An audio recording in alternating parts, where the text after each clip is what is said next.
மத்திய பாஜகவை எதிர்க்கும் மனநிலைக்கு வந்து விட்டாரான்னு கேட்டிங்கன்னா வந்து விட்டார். போக போக வான வேடிக்கைகள் தொடரும்னு கேள்விப்படுறோம். இதான் பிகினிங், ஜஸ்ட் பிகினிங். இது இனிமேல் போக போக வரும். அவருக்கு என்னன்னா, அவருக்கு திராவிட கட்சிகள் ஒழியணும்னு ஆசை. அவரோட கொள்கை, நம்ம தப்பாக சொல்ல முடியாது.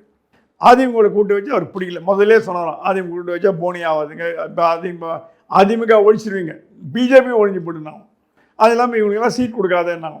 3வது இடத்துக்கு 4வது இடத்துக்கு வருவாங்க. அதே மாதிரி அண்ணாமலை சொன்னது அப்படியே நடந்தாலும் அப்படியே நடந்திருக்கு. ஜோசிகார் சொன்ன மாதிரி ஒரு ப்ரெடிக்ஷன் சொன்ன மாதிரி நடந்திருக்கு. இத்தனையும் மீறி மத்திய பாஜக தூங்கிட்டு இருந்ததுன்னா, எங்கள் தூங்குறவனை எழுப்பலாம், தூங்குற மாதிரி நடிக்கிற எப்படி எழுப்ப முடியும்?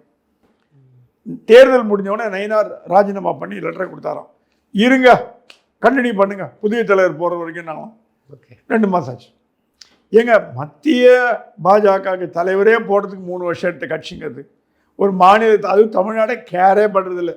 மத்திய பாஜக தமிழ்நாடு ரேடார்லேருந்து போய் தமிழ்நாடு ரேடார்லேருந்து ரொம்ப நாள் ஆச்சு, கேரே பண்ணுறதில்லை. ஸோ இத்தனையும் அண்ணாமலை கூறப்பட்டதா, நீங்கள் திருப்பி போனால் கூட உங்களுக்கு ஒன்றும் பண்ண மாட்டாங்க. இங்கேயும் ஒரு தொட்டிலையும் ஆட்டி விட்டு கொள்ளையும் கிள்ளி விடுவாங்க, இதெல்லாம் வேண்டான்னு சொல்லப்பட்டது. அண்ணாமலை சொன்னாலும் அப்படின்னா ஒரு தனி கட்சி ஆரம்பித்து, இப்போது தனி கட்சி ஆரம்பித்து கூட்டணி வைக்கிறது புதுசு இல்லை. சரத்பவார் எங்கே இருந்தார்? காங்கிரஸில் இருந்தார்.